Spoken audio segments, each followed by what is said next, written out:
Hey, what's up everybody? This is Chris and I'm here with the video review for Transformers Revenge of the Fallen. Now this is the licensed game that follows the sequel to the first Transformers movie, both of which are directed by Michael Bay. The sequel is coming out this Wednesday. The movie slash the game follows the events of the first one, coming into where the Decepticons have returned.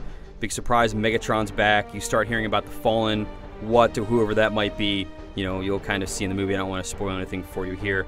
The game is basically a third-person shooter. It's made for people who are interested in the movie.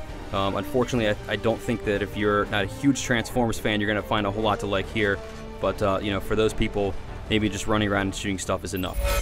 I have had a complete overhaul, Prime. I'm ready for anything. Another hour in Shanghai and you'd have been ready for recycling. Now, with any Michael Bay movie, one of the big things about it are giant explosions, you know, lots of cool camera angles and, you know, stuff like that. Unfortunately, the game delivers on none of this. Basically, between missions, you just see Optimus Prime and his lackeys standing around a giant kind of virtual Earth. They're talking about, hey, we just defeated the Decepticons, and uh-oh, now they showed up at this oil refinery, we better go kill them there. That's pretty much the extent of the story that you're going to hear. You know, none of it's driven home. You don't really ever see cutscenes that show kind of stuff going on, so really the story, you know, and how it's all presented is very flat. You have Sam Witwicky, played by Shia LaBeouf, is in the game, but he's not really represented very well. The same thing with Megan Fox's character, so they completely get lost. As far as the graphics go, the game looks okay, but there's not really a whole lot of, you know, whiz-bang stuff here to make it look cool. But unfortunately, you know, extending beyond that, there's a whole bunch of bugs that I ran into in the game.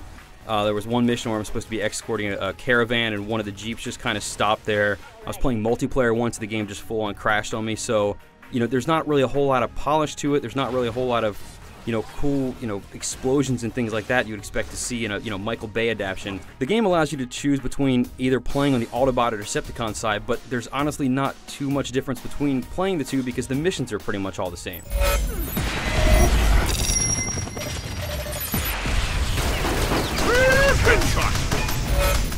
From the gameplay standpoint, like I've been saying, there's not really a whole lot to do in the game. It's pretty much show up at a scene, kill everything that's there, maybe you gotta protect somebody, and then the mission ends and you move on. The controls are a little too convoluted. You can transform into a car or, you know, a plane or whatever it is, but unless you're a plane, you can fly around. There's not much of a point to it.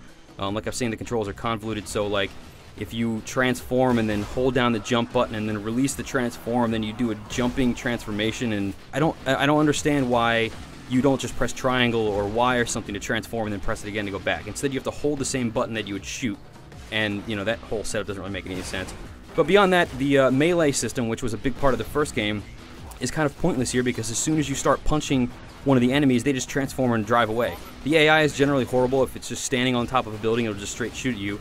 Won't bother to move until you shoot at it. You know, at least the multiplayer has something to it where you're fighting real people and there's different objectives like a capture the flag, take off, and, you know, something where you're supposed to kill the other team's leader. And that's all kind of cool, and that actually gives the game a little bit of a redeeming value, but as far as the single player goes, you're just shooting robots and they, you know, the AI is stupid, so there's not really any fun in that.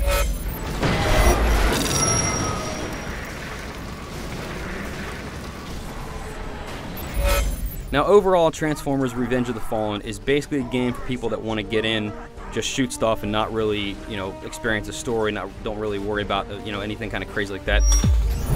Like I said before, at least the multiplayer has some redeeming value, so, you know, if you get in and you get bored of the single player, try hopping online because there is some kind of cool stuff to find there. For the full written review, head over to IGN.com.